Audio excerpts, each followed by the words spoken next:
Tingnan natin yung service wire entrance sa bahay mga idol range.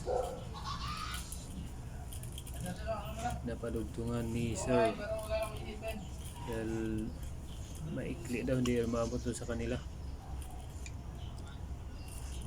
Live to mga idol range, kaya doble ingat tayo sa pag-splice nito.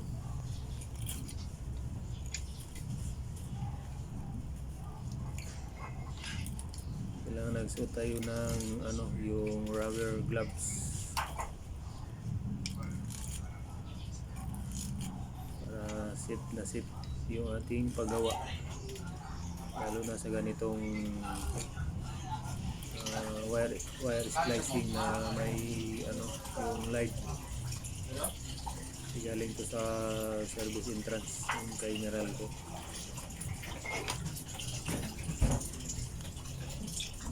Bigyan na natin siya ng electrical tape.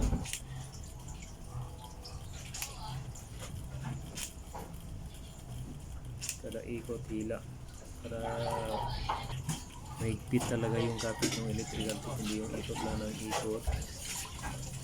Yan, hilain mo talaga, akin mo para siya basta-basta matanggal.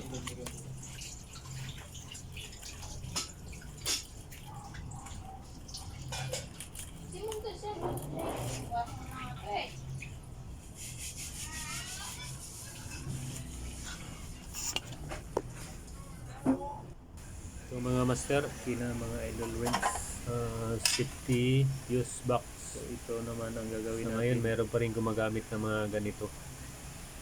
Kagaya nito ng panibagong panel master natin dyan. Palumang style na daw. Palitan natin itong kanilang fuse box mga master. Hindi palit natin 4 branches lang. 4 branches. So ingat lang tayo master dahil live wire po ito mga master. Ilaw sa outlet lang. So natanggal na natin mga master. Ito na yung kanyang lumang fuse box. So ito na master, iuna natin yung main, din yung hindi ko na pinakita kung paano outlet saka ilaw. So switch on na natin.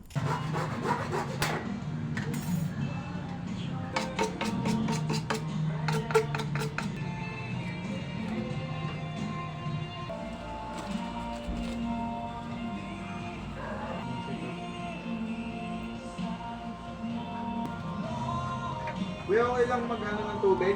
Hindi kayo maano dyan? Okay lang. Okay lang? Oo.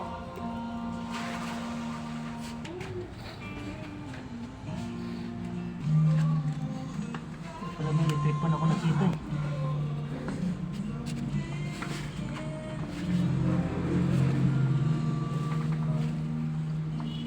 Tanggal to? Hindi.